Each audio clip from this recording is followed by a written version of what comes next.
Enregistrée à la Pointe-Valène de la ville d'Ottoburn Park, voici Élévation. Cette émission est enregistrée devant le public.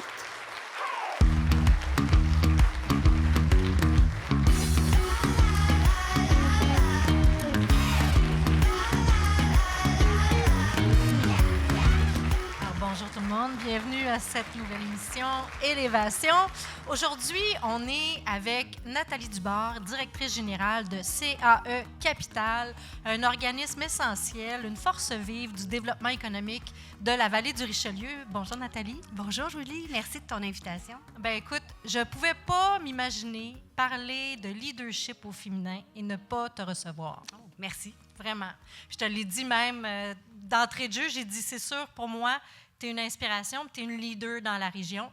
Fait que voilà, je te lance là-dessus dès le départ. Tu sais, honnêtement, j'essaie toujours de trouver un thème pour démarrer l'entretien, l'entrevue.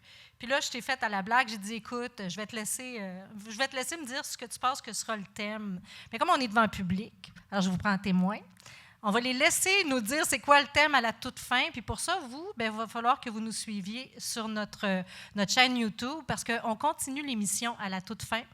On poursuit l'échange, la discussion avec le public. Et ça, c'est sur la chaîne YouTube. Alors, il va falloir que vous veniez nous rejoindre sur Élévation, sur la chaîne YouTube de cette émission-là, ce podcast-là.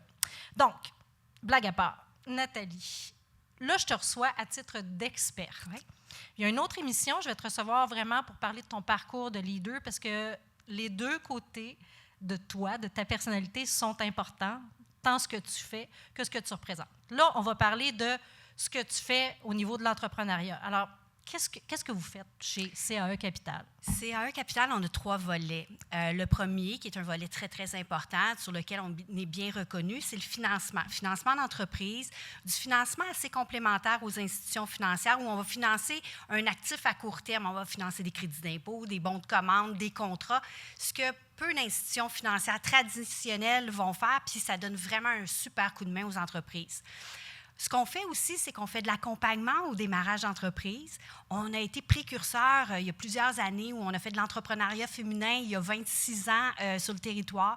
On accompagnait des cohortes de femmes entrepreneurs pour démarrer leur concept, leur idée de projet, valider si c'était réaliste ou pas. Et aussi, on avait malheureusement un programme qui s'appelle Soutien au travail autonome, c'est STA, qui malheureusement a pris fin, qui était un programme où on aidait les entrepreneurs avec leur plan d'affaires, leur développement de réseau. Donc, on a ce côté formation, accompagnement et le côté financement. On est un organisme à but non lucratif. Mm-hmm. On existe depuis 37 ans. On était à Chambly, Vallée du Richelieu, et là, on fait une grande partie de la Montérégie. On couvre une grande partie de la Montérégie. Et moi, je suis dans l'organisation depuis plus que 27 ans maintenant. Mais ça paraît pas, on le dit pas. Mais oui, mais blague à part, c'est pour ça aussi que tu peux justement te positionner en tant qu'experte dans la matière. Parce que tu en as en arrière de la cravate, tu en as aidé des femmes. Moi, je me souviens, à l'époque, j'étais entrepreneur moi-même avant d'être présidente de la Chambre de commerce, puis on me disait, il faut que tu rencontres Nathalie Dubord. Écoute. Fait que là, je me retrouve assise avec toi aujourd'hui à bénéficier de tes lanternes.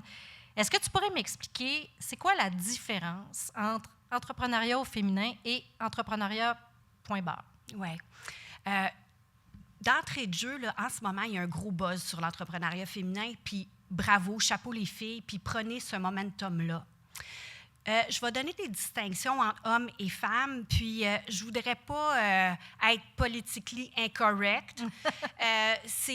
On généralise. Il y a beaucoup d'études qui ont démontré des distinctions entre les hommes et les femmes. Pour parler avec des jeunes entrepreneurs, dont Andréane, qu'on va recevoir un petit peu plus tard, je dirais que la tendance tend à changer un peu.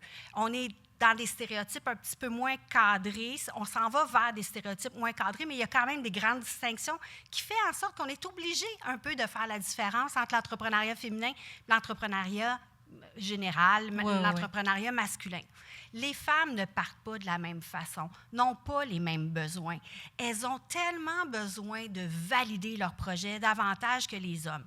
Je donnais souvent la blague, l'exemple, un homme va construire son avion en plein vol, va construire son projet d'entreprise en plein vol, bien, la femme va attendre que l'avion soit construit, va l'avoir testé 22 fois avant de partir avec, va avoir tricoté elle-même son parachute, validé, puis, tu sais, vous voyez le topo. C'est parfait parce que ça fait des beaux projets, ça fait des projets structurants, des projets vraiment très à point. Ouais. Toutefois, des fois, le passage à l'action est plus difficile. OK. Le risque pour les femmes entrepreneurs est plus difficile à gérer. Elles sont moins confortables dans le risque que les hommes. Donc, déjà en partant, quand tu parles de quelqu'un qui a besoin d'aller valider davantage son projet, d'aller tester. Donc, tu as besoin d'un encadrement un peu plus grand que les hommes entrepreneurs. OK. Je généralise, ce n'est pas dans tous les cas, je le répète, mais c'est une tendance qu'on voit. Femmes et Sœurs, à une époque, avaient fait une grosse étude, puis c'était marquant à quel point ça sortait dans ce sens-là. J'ai beaucoup d'amis entrepreneurs. Nous autres, on a aidé plus de 3000 entreprises au cours des dernières années, puis on le voit, c'est intrinsèque. Ça va avec les belles qualités féminines aussi de pas se pitcher partout, de bien valider ce qu'on fait, de regarder tous les risques autour. Ouais. Donc, oui, il faut considérer les femmes entrepreneurs, puis il faut les aider dans leur force, mais aussi dans ce qui est un petit peu plus difficile pour elles, pour les propulser, pour que ça devienne aussi facile. Puis qu'est-ce que tu dirais? Parce que là, tu dis, il faut les aider dans ce qui est un petit peu peut-être plus difficile pour elles. Est-ce que, là, je vais dire n'importe quoi, là, mais est-ce que le manque de confiance est un des enjeux? Julie, je te dirais que je ne veux pas vous vendre le punch, mais ça pourrait être le thème de notre rencontre de cet après-midi. Oui, les filles se font moins confiance et minimisent aussi toutes leurs belles réalisations. Passent moins à l'action, je l'ai dit tantôt, là, mais c'est vraiment, on dirait, par manque de confiance. Pourtant, elles ont tellement des belles qualités, sont bienveillantes, elles ont tout ce qu'il faut pour réussir. Mais on dirait que c'est-tu les stéréotypes dans lesquels on est engagé depuis des années qui font en sorte que les filles entrepreneurs, on dirait, vont avoir plus besoin de se prouver, vont travailler tellement plus fort. Je veux pas offusquer personne, mais on le voit. Moi, j'ai des femmes entrepreneurs qui arrivent, tu leur donnes des plans d'affaires à étudier. Les filles ont tout étudié leur plan d'affaires. Les gars, ils vont plus au feeling, puis c'est correct. C'est pas un est moins bon que l'autre, mais on le voit qu'il y a des distinctions importantes, puis ça vient peut-être d'une confiance en elles. Puis est-ce qu'à ce moment-là, on gagnerait, mais là, la question peut se poser à l'inverse aussi. Est-ce qu'on gagnerait justement à adopter une attitude plus masculine en affaires? Puis le contraire est vrai aussi. Est-ce que les hommes gagneraient? Tu sais, on peut peut-être se rejoindre à mi-chemin, les deux. Tout à fait. Je pense qu'il y a certaines qualités masculines que les femmes entrepreneurs, sans se déconstruire puis devenir autre chose qu'elles sont elles-mêmes, parce qu'on aime les femmes entrepreneurs pour leur qualité, leur bienveillance, leur souci de l'environnement qui est plus grand, les secteurs d'activité dans lesquels elles vont, qui sont très axés sur la santé. 60% des entreprises féminines sont dans le domaine de la santé, les RH. Ouais. Okay. Donc, on est dans des secteurs d'activité qui touchent l'humain. Donc, on veut garder ça, on veut garder ces belles qualités féminines, mais oui, le passage à l'action, qui est un peu plus une qualité masculine, un leadership un petit peu plus mobilisateur, qui est aussi parfois une qualité plus yang, on peut dire. Oui, mais il ne faut pas que les femmes se dénaturent, il ne faut pas qu'elles imitent les hommes, il faut qu'elles se fassent confiance dans ce qu'elles sont. Mais oui, il y a des petites choses qu'on peut apprendre à se faire confiance, à réseauter davantage, à faire du co-développement.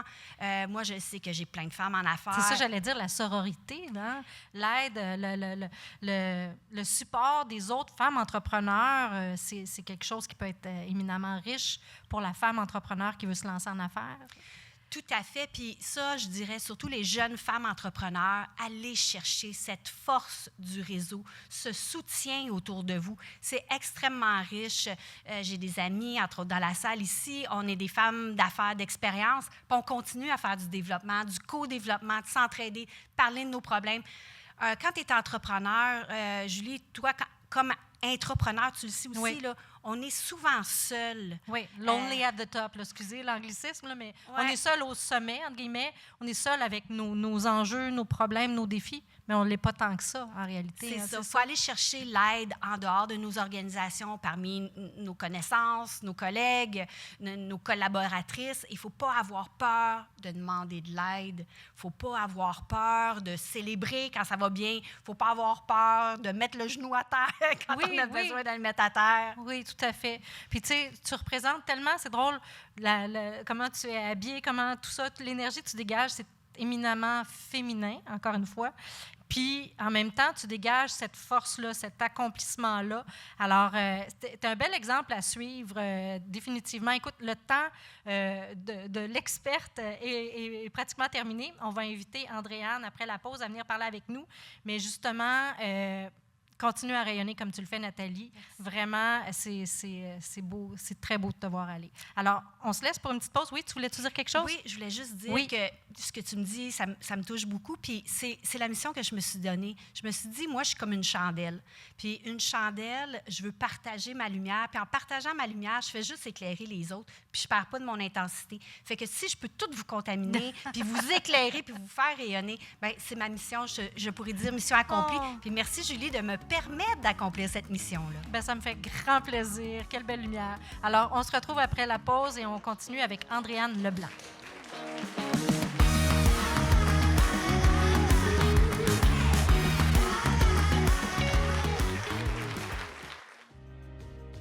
À chaque jour dans ma vallée, ma communauté. J'investis dans ces choix qui me ressemblent, qui nous rassemblent. À 2 pas de tout ce dont j'ai besoin, je vais à la rencontre de ceux qui prennent soin de moi.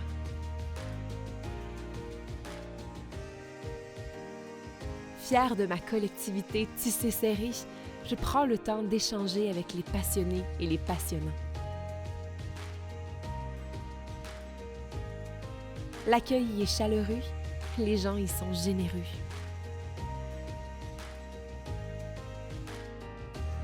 Je plonge au cœur de la culture locale, de ses saveurs et de ses couleurs qui me transportent. À chaque jour, j'investis dans la vallée du Richelieu parce que choisir local, c'est gagnant.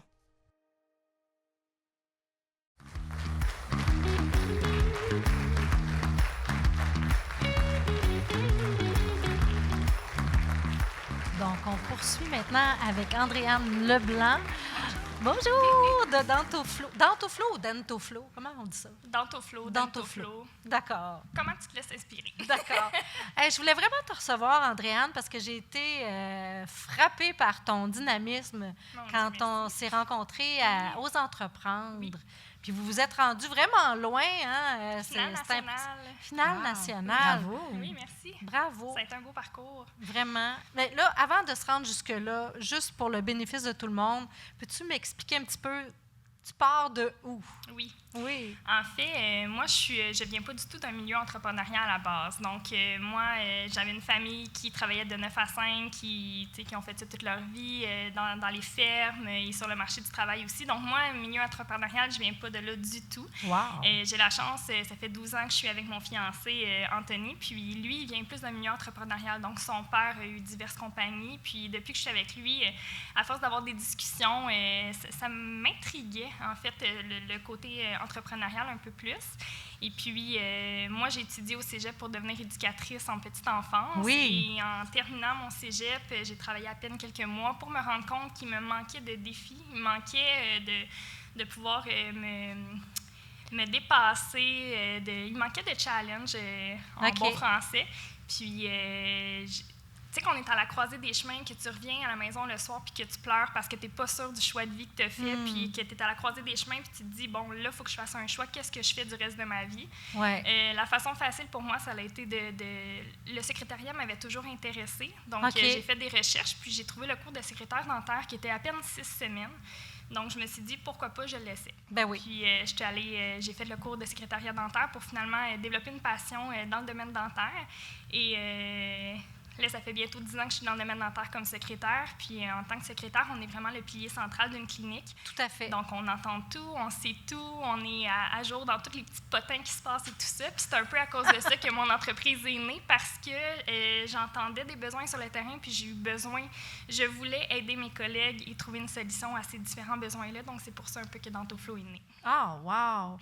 Donc, qu'est-ce que ça fait, Dentoflow? Dentoflow, en fait, c'est une plateforme numérique qui va se trouver sur le web et application web mobile.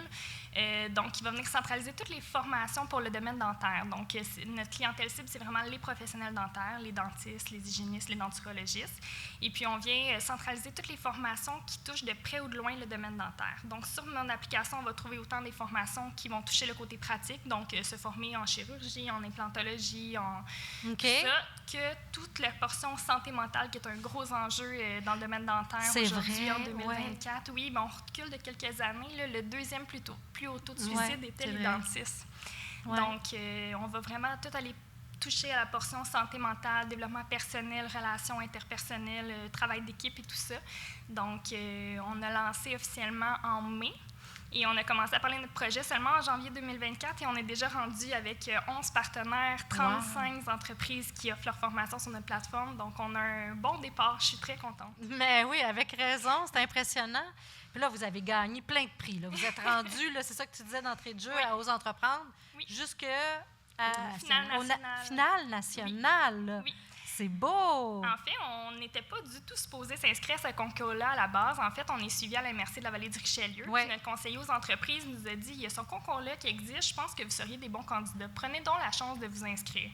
Et un peu comme tu disais tout à l'heure, des fois, il faut se faire confiance. Oui. La première réaction qu'on a eue, moi et mon conjoint, c'est, bon, on n'est pas lancé, on est une jeune entreprise, il n'y a pas de chance qu'on se rende loin dans ce concours-là. Et comme de fait, on a dit, et pourquoi pas l'essayer? Puis on a essayé, puis finalement, c'est ça, on a franchi les échelons. On a gagné justement au local où j'ai eu la chance de gagner l'abonnement à la Chambre de commerce. C'est comme ça qu'on s'est rencontrés. Après ça, au régional, on a gagné le prix de notre catégorie, plus le prix coup de cœur flexipreneur, comme on parlait lors de notre rencontre. Là. Moi, dans le fond, pour lancer l'entreprise, j'ai décidé de continuer mes occupations à temps plein avec la clinique où je travaillais pour être capable d'avoir un bon départ. Tout à fait. Donc, j'ai conjugué les deux. Puis, il y a plein de questions. Là. Excuse-moi, je t'interromps. Oui, c'est correct. OK. Flexipreneur. Oui. Solopreneur. Solopreneur. Qu'est-ce que c'est? Juste, Solopreneur, c'est une entreprise qui est dirigée par une seule personne, puis qui se limite à une seule personne. Donc, je n'ai pas d'employé, je génère toutes les opérations de l'entreprise. Travailleur autonome. C'est un travailleur autonome. Okay. Des fois, d'un travailleur autonome va peut-être avoir des petits sous-traitants. C'est un petit peu la même chose. OK. Un flexipreneur, c'est de plus en plus populaire parce que ça permet aux gens, puis tantôt ce que j'ai pas dit, puis Andréane est tellement le reflet de ça, les femmes entrepreneurs vont démarrer un projet par passion. Hein? Par passion. On a la preuve. Oui, tout à fait, vraiment, oui. Les hommes vont le faire par opportunité. Oui. Mais là-dessus, vous allez voir Andréane leur rejoindre aussi. Oui. Et le flexipreneuriat permet aux gens de dire, moi, je conserve mon poste, mon emploi, j'y consacre à temps plein. Souvent, c'est à temps partiel, puis je démarre mon projet d'entreprise. Il y en a qui vont rester flexipreneurs toute leur vie. Ah oui. Qui vont rester avec une partie en salaire, puis une partie qui va être des revenus d'entreprise, puis d'autres vont graduellement, puis Andréane pourra en témoigner, graduellement lâcher le poste, la sécurité, parce que dans le fond, c'est ça, c'est la sécurité, puis de dire, moi, je me consacre à 100% à mon entreprise. Fait que c'est ça un peu la différence solopreneur, flexipreneur. C'est des nouveaux mots hein? un peu à la mode, là, mais j'espère que on vous éclaire puis que vous avez un exemple. Elle n'est pas solopreneur, mais elle est flexipreneur. Absolument. Tu n'es pas solopreneur aussi parce que tu es avec ton conjoint dans cette aventure-là. Et on est une associée aussi maintenant. Ah oui? La dentiste propriétaire pour laquelle je travaille est rendue associée avec nous aussi. Donc, c'est le fun parce que ça donne vraiment... elle aime beaucoup s'appeler l'avocat du diable. Donc, c'est notre petit avocat du diable qui va venir vraiment nous challenger sur certaines décisions, qui va vraiment nous parler de son côté pratique. Elle est sur le terrain, elle a été formatrice, elle est dentiste propriétaire. Donc, ça nous permet justement d'avoir une vue extérieure, surtout quand on travaille avec son conjoint. On est vraiment très focusé dans notre projet, mais des fois, en étant trop dedans, on oublie certains aspects qu'on n'a pas nécessairement tendance à réfléchir. Donc, elle vient nous donner cette portion-là un peu de l'extérieur. Là, tu m'amènes à quelque part. Parce que, à travers ce que tu dis présentement, je vois un couple qui est les deux mains dedans. Oui. Hein? Comment on fait pour concilier vie familiale, vie personnelle et tout ça? Notre possible. Oui, hein? Non, mais ça doit être, c'est compliqué, hein? Bien, en fait, moi, je vois ça positivement pour la simple et bonne raison que mettons, une équipe de travail qui lance une entreprise, ils ne vont pas s'appeler pour faire des meetings à 11 h le soir pour parler de sujets. Fait que c'est sûr qu'il y a ce côté pratique du fait qu'on est toujours ensemble. On est très complémentaires, moi et mon conjoint, donc mes forces sont ses faiblesses et vice-versa. Donc, ça nous permet vraiment d'être complémentaires à ce niveau-là. Et ça nous permet de, bien entendu, en start-up, de mettre les efforts puis les heures nécessaires. On a 2 jeunes enfants aussi de 3 et 6 ans. Donc, on conjugue tout ça. En fait, nous, on a comment je pourrais dire, une règle à la maison, c'est que tant que les enfants sont réveillés, on se consacre à notre famille, puis dès que les enfants sont couchés, là, on se consacre à notre compagnie, on se garde un petit peu de temps de couple à travers tout ça, mais c'est sûr qu'il faut conjuguer le tout. Oui. Puis les premières années, hein, c'est ça, partir une entreprise en démarrage. Toi, tu as accompagné tellement d'entreprises, justement, en pré-démarrage, littéralement. En pré-démarrage, en démarrage, à toutes les phases, en croissance. Mais il faut mettre l'épaule à la roue. Oui. La vie familiale est importante aussi. La vie de couple est importante aussi. Il ne faut pas la négliger. Exact. Tu sais, notre plus beau cadeau, ça a été que notre enfant de 6 ans, lors d'une exposé orale à la maternelle, a dit il fallait qu'il parle de son métier de rêve, puis il voulait devenir entrepreneur comme papa et maman. Fait que ça montre qu'on ne fait pas ça pour rien, puis que c'est... tu sais, il y a des belles répercussions même pour nos enfants. C'est des belles valeurs qu'on leur apprend aussi, puis... Donc, on fait ça ensemble. Notre but, éventuellement, on aimerait ça que nos enfants travaillent avec nous dans l'entreprise, si ça leur tente, bien sûr. C'est notre but. Puis là, dans le fond, tu dis ça, puis bon, l'avenir, on ne sait pas, puis c'est quand même loin d'ici là, mais quelles sont les prochaines étapes? Tu sais, quand on démarre, là, on commence, là, quel conseil tu donnerais à quelqu'un qui démarre comme ça? C'est quoi les premières étapes que tu as apprises à faire?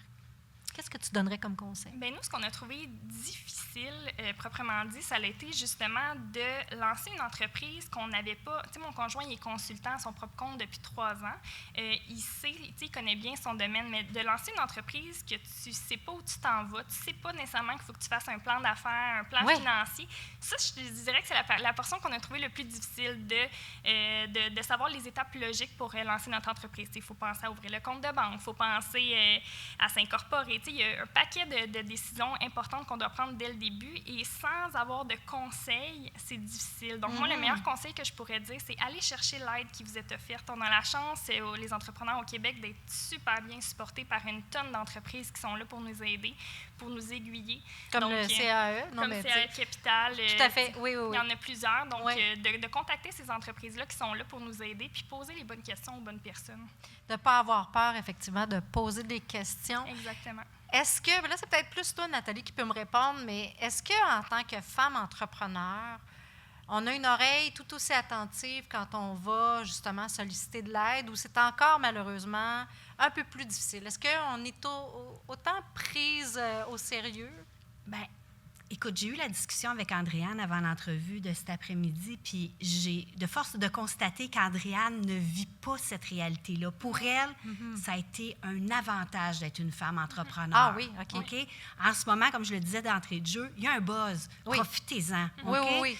Il y a des programmes qui viennent en aide aux femmes entrepreneurs. On essaie d'ouvrir le financement aux femmes entrepreneurs, mais dans les faits, malheureusement, je vois qu'il y a encore des stigmates. Ah oui. Hein? Il y a encore des préjugés. Il y a encore des difficultés des fois au niveau de la recherche de financement. Puis c'est pas nécessairement parce que c'est une femme qui dirige. Parfois, c'est le type de projet qu'elle va avoir choisi. Oui. Ah oui, OK. Tu sais, on parlait des projets plus en développement Oui. de la personne. C'est des choses qui sont moins tangibles. C'est des projets qui sont basés sur l'humain, qui dépendent juste de l'entrepreneur. Il n'y a pas de machine, il n'y a pas... C'est plus féminin, ça, Oui, comme oui, c'est plus féminin type comme de- profil, comme Ouais, type ouais. de projet. Ouais. Donc, c'est des choses qui sont plus difficiles, c'est plus intangible, c'est Ouais. plus difficile à financer. Oui, oui. Puis, un autre aspect, les femmes sont beaucoup plus conservatrices, surtout quand on parle de chiffres. Ah oui. Donc, quand elles font des prévisions financières, tu sais, il y a le conservateur. Tu veux dire pessimiste, là, même, à la Ben, rigueur? t'as le Là? Oui, oui, oui, pessimiste, oui. puis t'as celui qui voit trop gros, Oui, là, celui oui. qui, justement, construisait son avion en plein vol. Là. Oui. Fait que le banquier, nonobstant s'il sait si c'est un projet féminin ou pas, Mhm. pensez-vous qu'il va regarder le projet trop optimiste? Il va dire, ouais, il charrie un peu. Puis le pessimiste, il va dire, ben, il ne fera jamais d'argent. C'est vrai, Intéressant. c'est pas intéressant. Exact. Oui, oui, Fait oui. que, tu sais, c'est la posture de Oui. la femme, des fois, qui Oui. lui joue des tours, Mm. puis qui fait en sorte qu'on est encore dans des stigmas plus masculins, tu sais, le businessman, très Qui arrive encore une fois prospère. avec la confiance. Est-ce que tu Exact. dirais, parce que le temps file, qu'est-ce que tu dirais, toi, que ça prend, justement? Là, je viens d'y mettre le mot dans la bouche. C'est de la confiance. Est-ce que c'est quelque chose, toi, qui t'habite? C'est vraiment de se faire confiance parce qu'on recule de quelques mois à peine quand on était en recherche de marché, tout ça, en analyse de marché. Un peu comme Nathalie disait tantôt, c'était de faire le saut, de dire, OK, on a un bon produit, on se fait confiance, on l'essaie. Puis, dans le fond, la portion d'après, c'est vraiment de dire, si on ne le laissait pas, on ne le saura pas. Puis moi, c'est vraiment ma phrase clé qui gère un petit peu ma business depuis le début, c'est, tu sais, j'ai une rencontre super importante.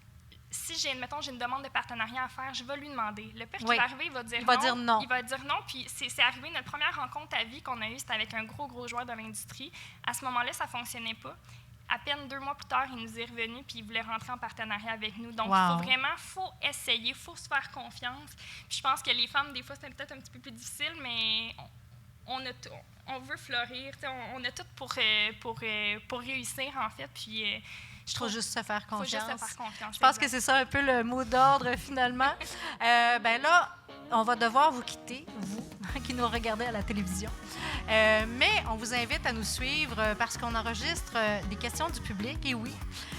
Donc, vous pouvez nous suivre sur notre chaîne YouTube et on va vous laisser, puis nous, on va discuter avec les gens qui sont ici. Je suis persuadée qu'ils ont des belles questions pour nous. Alors, à la prochaine. Poursuivez l'expérience de Élévation grâce à notre balado sur notre chaîne YouTube. Yes!